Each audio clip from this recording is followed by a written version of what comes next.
Did you know that the average person's attention span has decreased from 12 seconds to 8 seconds? That puts us below the attention span of the everyday goldfish. This is according to research conducted by Microsoft Corporation. Hello, my name is Richard West, and for the last 35 years, I've practiced family law in Orlando, Florida. If you'd asked me several months ago whether I was a good listener, I would have told you I was an excellent listener. After all, I'm an attorney. That's what we do. We listen carefully. And I bet if you ask almost any attorney, they would tell you that they were great listeners too. After all, listening is such a large part of what we do. We listen carefully to witnesses on the stand who conduct a cross-examination.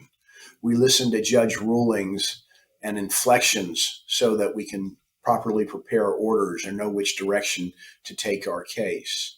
We interview witnesses. We interview clients. Listening is a vital skill for us. So, are we good at it or bad at it? But after spending the last few months on this committee and doing the research and talking with other members of the committee, I realized that the very skills that we think make us good listeners do not. When we're listening to a witness, for example, to conduct a cross-examination, we're watching for gotchas. We're formulating our questions. We're not listening to what they are truly saying. We are trying to react to what they are saying. When we conduct a consultation with a client, we're keeping them in line. Just the facts, please, ma'am. I'm trying to get a picture together of what's important. We're not listening to what they are saying, what their motivations are, how they feel, and the other important factors that make up good and critical listening skills. Listening actually involves making a connection with another human being. Listening on a very basic level. Think about the last time you felt truly listened to and how it made you feel. Can you remember the last time you actually listened to somebody else and made that connection on a very basic human level? Do you remember how it made you feel? Did they respond to you and let you know that you made them feel good? It will probably come as no surprise to you that even given all the revolutions that technology has provided us for communication, people report feeling lonelier than ever. Maybe it is the technology itself that's separating us. Maybe it's the instant gratification. Maybe it's the short attention span. But good and patient listening may be a lost art. Suicide rates have risen dramatically. There is evidence to suggest that this is caused in large measure by the loneliness that comes from the lack of connection. We've all attended seminars to work on our listening skills, but what we've really worked on is the outward manifestation of listening, making eye contact, leaning in, making suitable noises at appropriate times.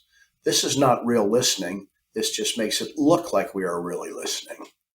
According to research conducted by the Harvard Business Review, these outward manifestations, remaining silent to listen to the other person, are not enough. The research suggests that really good listeners are interactive. They ask appropriate and non-confrontational questions to elicit the feelings that the speaker is portraying. The questions should gently challenge the assumptions. They should not be critical, but they should be illustrative. Sitting there and silently nodding is not enough, but asking good questions shows the speaker that you were engaged enough to carry on the dialogue. This is good listening. This is conversation.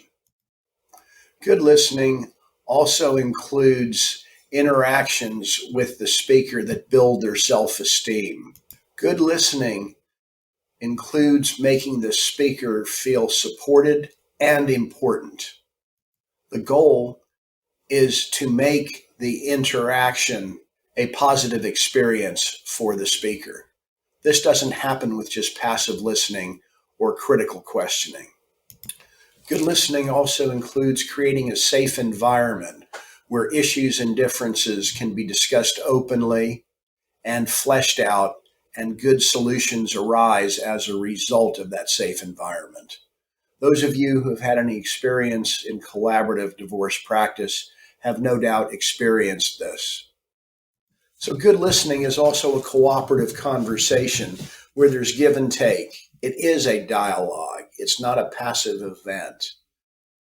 It is the free flow of information back and forth that creates this type of environment. When neither party becomes defensive or argumentative, solutions are often found.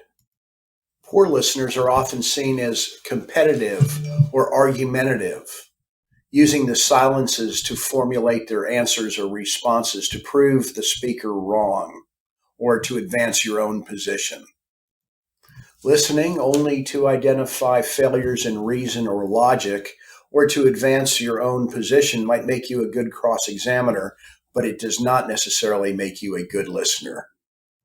As a good listener, it's okay to challenge assumptions or underlying beliefs, but it is done in a spirit of helping the speaker determine what's truly important and what their feelings are, not to prove them wrong. Good listening also means validating the other person's point of view, period. It does not necessarily mean we agree with it, but it shows them that we have heard it, we understand what they are saying to us, and we are considering it carefully.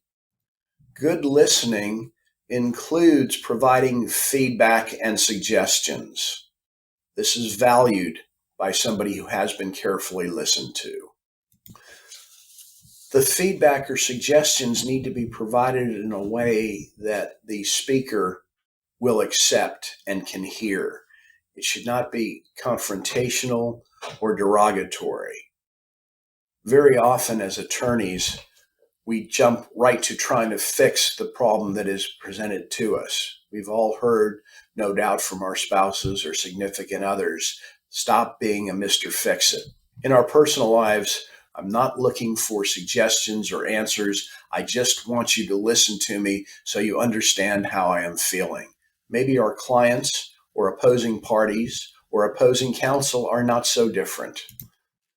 So after several months of reading articles and books, listening to podcasts, viewing videos, having conversations with other members of this committee, and talking to other people whose opinions I value, I've come to the conclusion that in addition to those physical manifestations we talked about earlier, there are three things that make a really good listener: curiosity, empathy, and connection.